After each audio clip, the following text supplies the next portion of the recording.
Welcome back to GitHub Windows YouTube channel. In this video, we will guide you on how to change keyboard language in Windows 10 PC. For this, first you need to install a language pack. For that, click on this one Start button, then click Settings.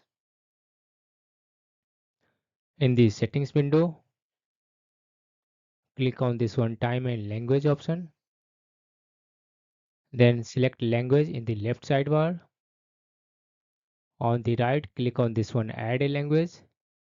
You can scroll down to the find the language, or you can also type a language name, then click on the language you want to install, then click on this one next button.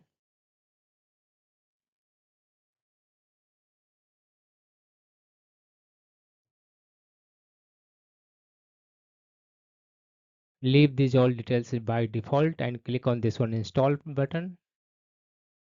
This will take a few minutes and will install your selected language on your Windows 10 PC.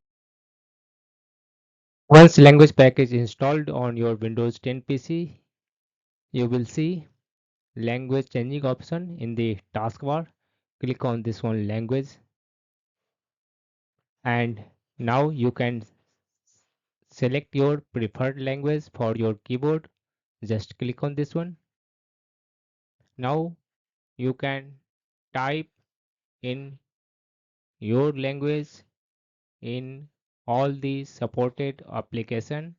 For example, I have set Hindi, and you can see I can type in Hindi on my Windows 10 PC.